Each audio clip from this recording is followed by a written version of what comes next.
Hey everybody, Ricky here from Connerty Meadows Farm. Today I'm going to show you how to make beautiful bread using milk. Now we are going to be using raw milk in our recipe, but I'm going to give you on the screen and down below in the description all the different things that you can substitute. As with most recipes, when I make them up or I follow an original recipe, make it once, and then I'll make adjustments to make it my own. So please enjoy.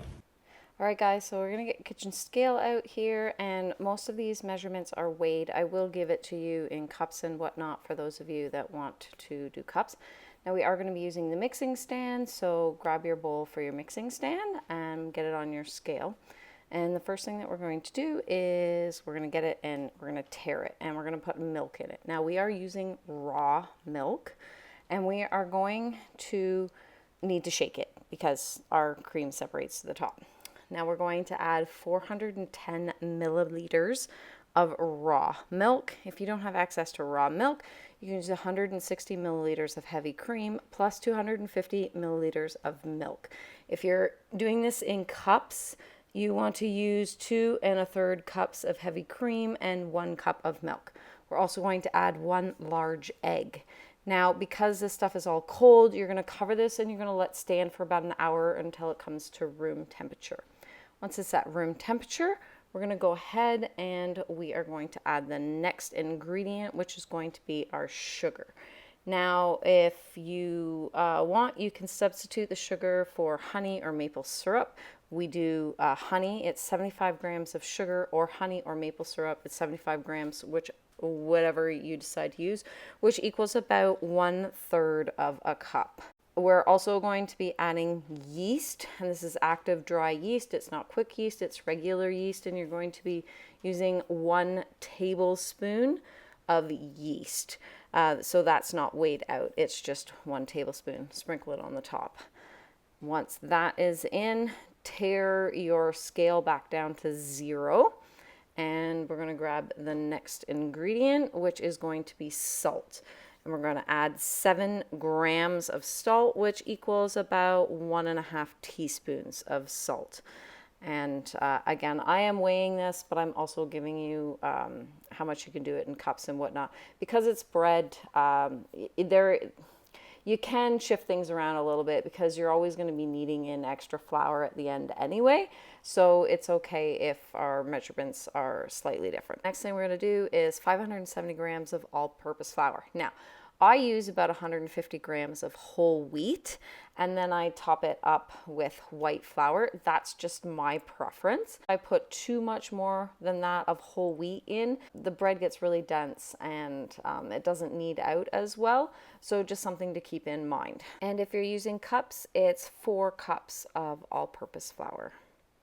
You can see me weighing it out here. Now you are going to make sure you have some flour set aside, because even though these are the measurements that we're putting in this container, this is not going to be the final amount of flour going in.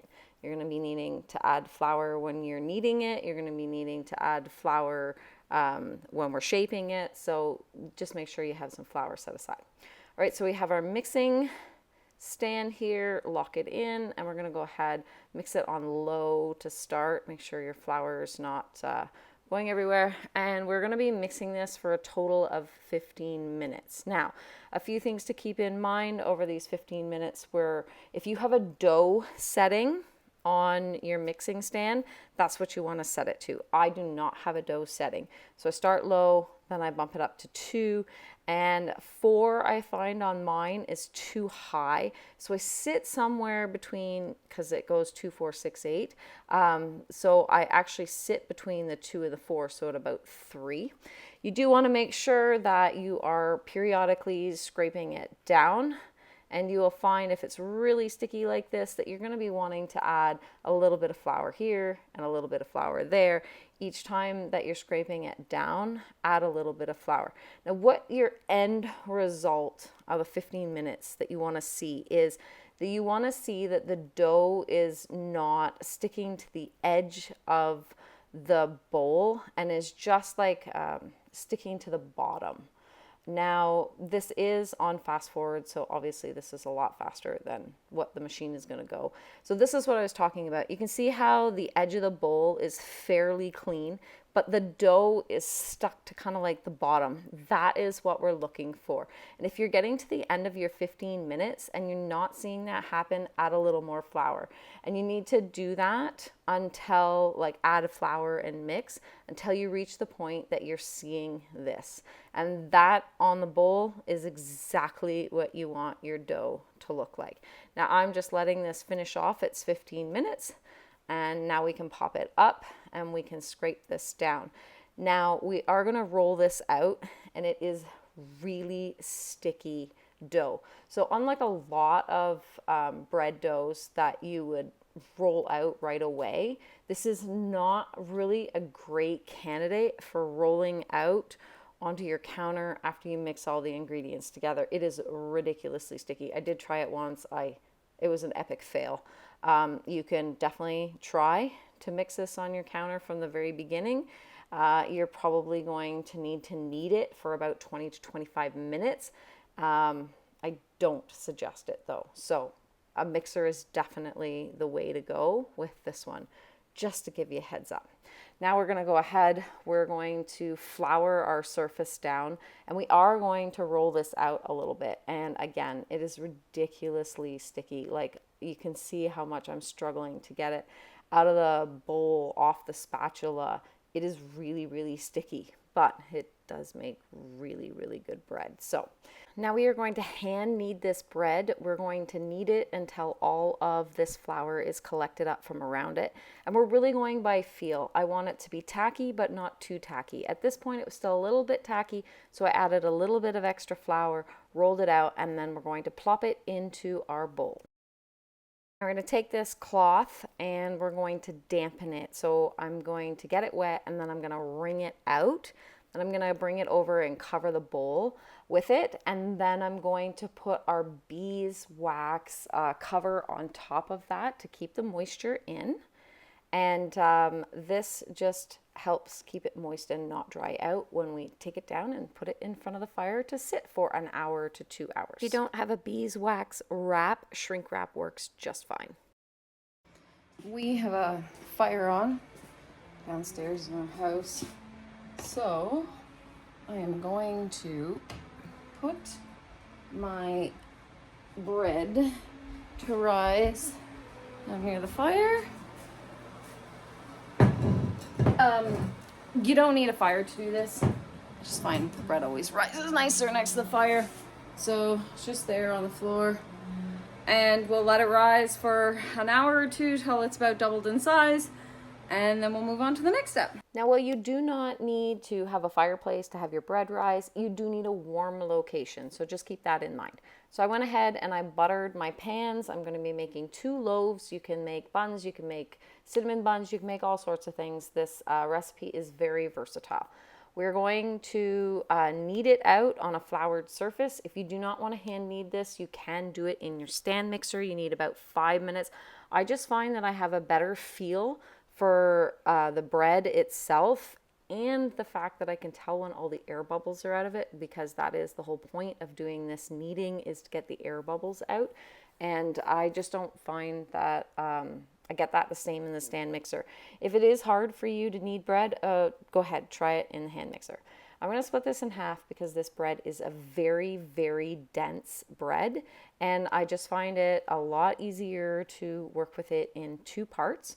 So I'm just going to go ahead, and you can see that it is still sticking to my hands a bit. I'm going to go ahead, I'm going to roll this out, and I'm going to get it ready to go into the loaf pan, and then I'm going to do the same thing with the second one.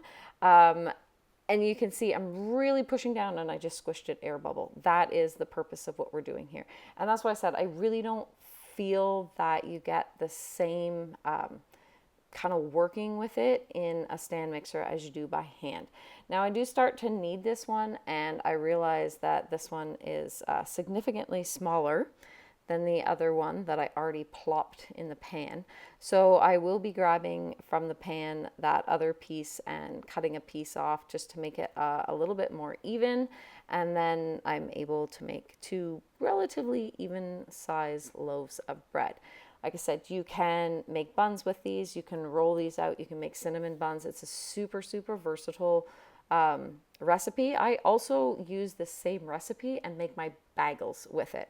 So, you know, bread, buns, bagels, cinnamon buns, all sorts of stuff. More often than not, I will make 1 bread loaf and 1 part bagels, or 1 bread loaf and 1 part buns. But we're a little low on bread, so I'm just going to go ahead and make 2 bread loaves here. And again, we're just getting the last of those bubbles out. Then we're going to shape it into a loaf size and plop it into its loaf pan. Give the counter a quick clean because it is a little sticky from all of that dough. And I have other stuff on the counter there. I'm going to be making chili next. So now we're going to go ahead and we're going to let these rise for a second time. So cover them, let them rise in a somewhat warm place. I do not go back down in front of the fire for these. And if you want to be very dense, you probably want to let it rise for about half hour, anywhere from half hour to an hour, and they'll rise nicely. These were closer to an hour because I was doing a bunch of other stuff and I kind of forgot about them. Anyway, preheat your oven to 350, and then once your oven's heated up, go ahead and plop them in. And be careful. Don't want to wreck the rising. Now, 350, and you're going to go for 23 to 25 minutes. Don't forget to turn them partway through. By turn them partway through, I just mean rotate them so that the back part is at the front and the front part is at the back, just so that it's cooking evenly the whole cook time. Now, the other thing with bread, this particular bread, is traditionally you would, I see nice and brown, beautiful. Now they will come out dark brown. Now traditionally these ones would have been covered in a simple syrup for like a sweeter loaf.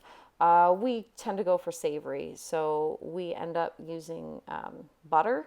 But if you want to do a simple syrup in place of the butter, you're going to want to dissolve 1 tablespoon of sugar in a tablespoon of hot water and then paint that on the top. And it is really, really good. It just makes the bread sweeter and less savory. We prefer the butter, we prefer the savory. So that's what we do. And yeah, you can see they're nice and dark brown. This is not a bread that you're looking for a light golden brown. The inside will still be doughy if you do that. It does need to be a fairly dark brown before you take them out of the oven.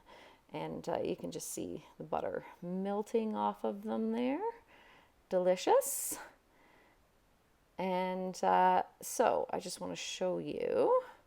I'm going to cut this. This has been about an hour has gone by at this point. They're still a little bit warm, but not so warm I can't touch them. So I just want to show you what they look like. Now, keep in mind, I did rise this for an hour or more.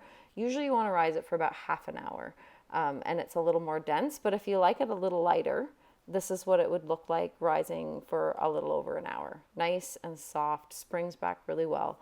Nice, good air bubbles in it. So it's a beautiful loaf. It's one of my favorites. We use it all the time now. This is kind of my go-to loaf. And no demo is complete without showing you the melting butter on the slice of bread. So while the butter was pretty hard onto the bread, you will see here in a minute as it starts to melt. And I, of course, will show you what it tastes like because, you know, aren't you a little jealous? Like everyone out there, I'm a sucker for a nice warm piece of bread with melted butter.